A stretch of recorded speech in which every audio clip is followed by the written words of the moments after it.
Hi guys, it's ASBYT and today we're talking VR or virtual reality. I have right here the brand new Oculus Quest, and boy am I excited to unbox it and have a go. The slogan says, no PC, no wires, no limits. So without further ado, let's see if it lives up to the claim.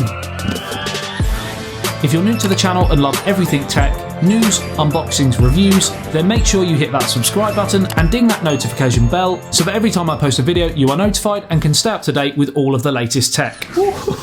It just nearly dropped it. That would have been a catastrophe. Right, so let's set it down on the desk and unbox it. Then I'm going to play around with it and then continue the video. Right, so on the front of the box we just have the Oculus Quest text, a little image of what it's going to look like, and then on the back we have a bit of information, all-in-one VR. The Oculus Quest has everything you need to explore VR right out of the box. No PC, no wires, no limits. Precision controllers, so with Oculus Insight tracking and touch controllers, every move, punch and throw are instantly translated into VR. And easy setup in any room, so play at home or someplace new, Oculus Quest works with your environment, standing or sitting in spaces big or small. Now there's also a few examples of games etc that you can play on this. There are loads more, but these are a few. Star Wars Vader Immortal, Sports Scramble, Dance Central, Natural Geographic, if you fancy being a bit of David Attenborough, Dead and Buried 2, and Creed Rise to Glory. So inside the box we have the VR headset, 2 touch controllers, AA batteries, a power adapter, eyeglass spacer, and charging cable. Now straight away in terms of build quality, it feels very nicely put together. I have tried a few VR sets before that have felt a bit flimsy. I like what they've done with this. So once you've got your headset out of the box, what you'll need to do of course is turn it on and pair it to your smartphone. Now it does give you some instructions inside the headset. As soon as you pick it up it says, before you start, install the Oculus app from either the Apple App Store or the Google Play Store, and that will help you continue the setup of the VR headset. On the app, it will give you a list of all the headsets available. The one that we'll be looking at is, of course, the Quest one. You'll then put the headset on and it will show you a code, and you'll take that code and input it into your smartphone. You'll then want to connect the headset to your Wi-Fi, and if you're wondering, the remotes will naturally pair to your headset. You don't need to do anything. Handy. See what I did there? Handy. Hand remotes? No? So the Oculus Quest has been touted as the first all-in-one gaming headset, and the fact that you don't have any wires and you can play remotely is brilliant. Now before you jump in and play any games, you have to set a kind of boundary as to your space that you're in so that you don't run into a door. So with the headset on, it'll prompt you to actually draw out the space that you're in, so that even though you're in this virtual reality world, you will have guidelines as to how far you can go in each direction, and that's known as the Guardian system. And if you were to go beyond those marks, you will be able to see the outside world, so I think that's a really handy feature. I've said it again, handy.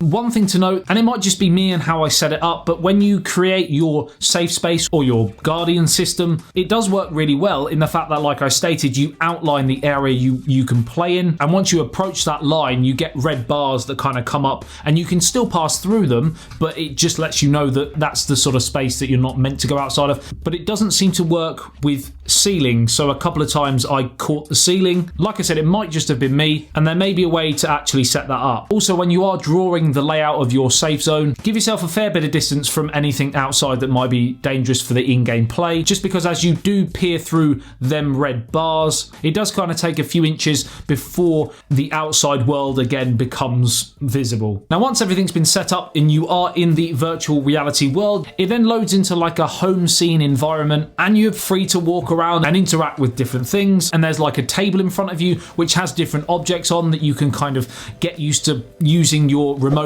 as hands, because your remotes then morph into just hands. It is amazing how quickly you forget that you're actually inside a game. And my personal favourite, a table tennis bat and bowl, or ping pong if you want to call it that, and I thought I was pretty good at the sport. In the VR world it was proving a little bit more difficult than I first thought, but still you feel like it's real, with vibrations and sound effects when you're hitting things, for example. It really is great fun all round, and that's just in the home world. Once you start actually playing the games, it's just awesome. The only potential downside to this is that I play it far too much. The touch controllers work really well, so every sort of movement and gesture that I was doing with my hands, it was very realistic in the actual game. Whether that's shooting, slashing, or getting down to some good old boogieing.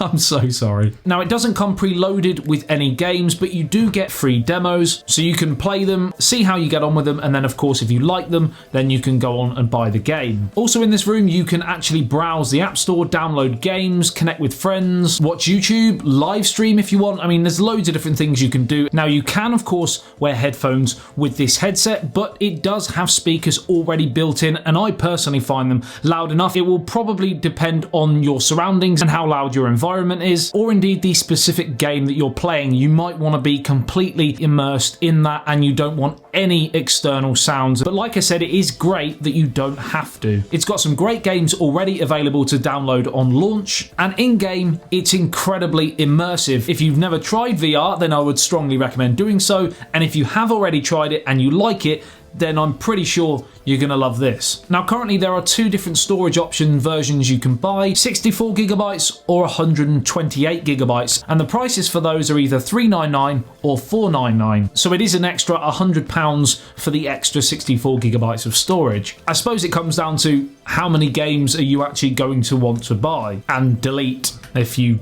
no longer want to play them anymore. All in all, I've always been a little bit skeptical about the capabilities of VR, liking certain things, disliking certain things, but I certainly feel that this might just have changed my mind. This is a really, really good product. In the short time that I've been using it, I've had an absolute blast with the Oculus Quest. Let me know what you think in the comments section below. What do you think about the Oculus Quest? What do you think about VR in general? Is it something you're interested in? And of course, if you are, let me know if you have any questions and I will try my best to answer you. All the information to the product will be left in the video description below. Like and share if you did enjoy this video and found it helpful, or even if you just enjoyed my dancing. Subscribe and hit that notification bell if you're new to the channel and want to be notified every time I post a video on anything tech, pretty much daily content here on YouTube. I'll love you and leave you. I'll see you in the next one. ASBYT, peace out.